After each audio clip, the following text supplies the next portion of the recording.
Manufacturing giant Unilever has seen its financial fortunes decline sharply the first 9 months of this year. Now, this was after recorded a 48 million cedi loss the third quarter of this year.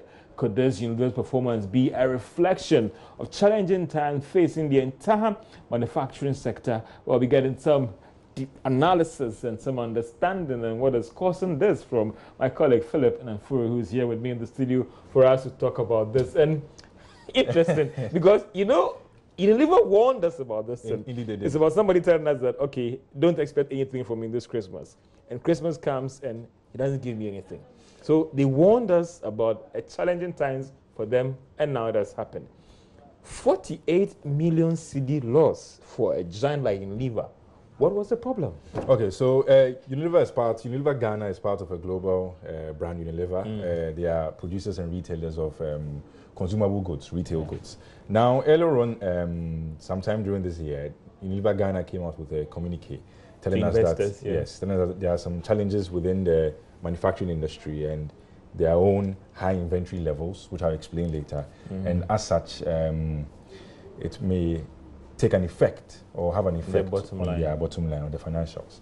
So going through their financials, specifically the comprehensive income for the period September 30th, ending September 30th. And we must note that these are unaudited financial statements. But Philip, don't tell me that anything will change. Oh, no. I mean, the variations won't be that big, even when they are audited. But then, because these are done by internal auditors, per se. Exactly. Sorry, go ahead. Yeah, but then we must disclose that these are unaudited.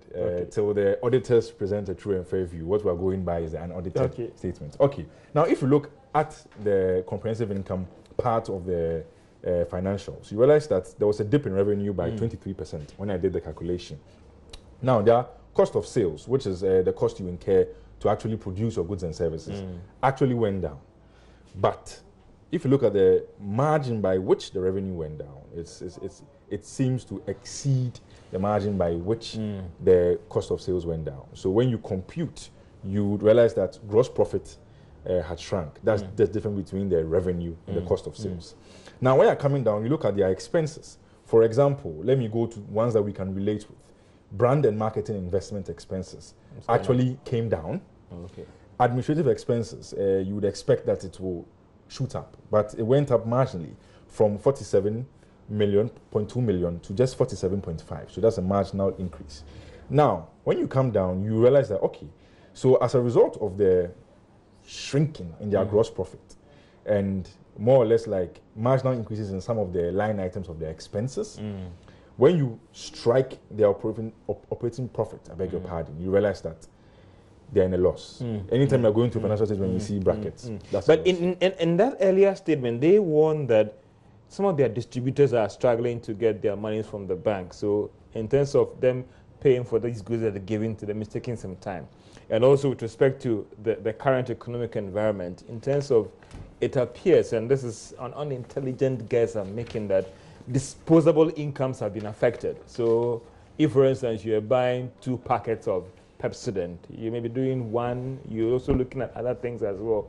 Those could be the real reasons for this problem, right? And I like the tangent you've taken. Let me just quote something from their financials. And it says, the results reflect challenging trading conditions as well as efforts to reduce high inventory levels in our distribution network, previously highlighted in our disclosure, which we have referred to. Now, let me explain what we mean by high inventory levels. It means that your company is struggling, more or less, to sell what they have produced. So when you have high inventory levels, it comes at a cost to keep those in the warehouse, to ensure it, to make sure that labor is making sure that all these things are well in place. So when you have a high inventory, all things being equal, it doesn't smell very good for you because you're in the business of producing to sell.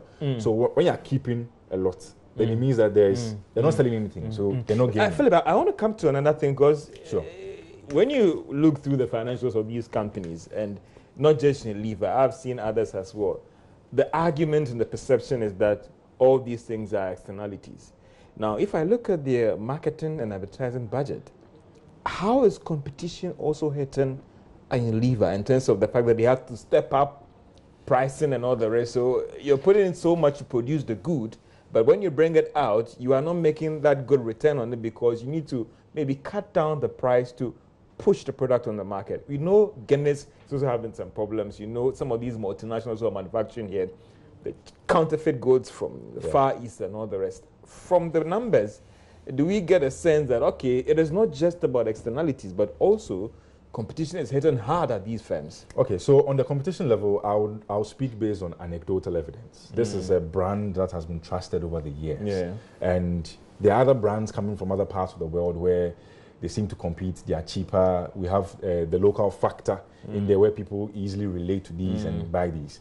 But when it comes to Unilever's financial specific, and I conducted what we call a vertical analysis. So you just take the revenue, strike it over something else. So let me use one for example. The admin expenses to revenue is just 13.8%. Not very high. It has even come down from their previous financial years when I checked their 2016-2017 financial years. If you take brand and marketing expenses as a share of revenue, it's just 8.6%. So it means that on the ratio of the expenses to revenue, they are managing. Looking at it's quite high. I mean, 8%, if marketing is taking, it's arguable. 8% of your revenue. It is arguable because you know how companies spend a lot on their brand and then investments, but largely the loss, as you mentioned, 48 million. One thing we need to add in here is that there was a jump in their finance costs, and by finance costs I mean the interests they are paying on their loans and etc. And all these factored into why Unilever experiences 48 million Ghana cedi loss. Philip, we have to draw the curtain down on this, and it will not be just the end of it, because we're looking at what about other industries and also a reflection of the broader industry as well. And that was my colleague Philip Nafuri giving us some analysis on the issue with Unilever Ghana and what they are going through right now.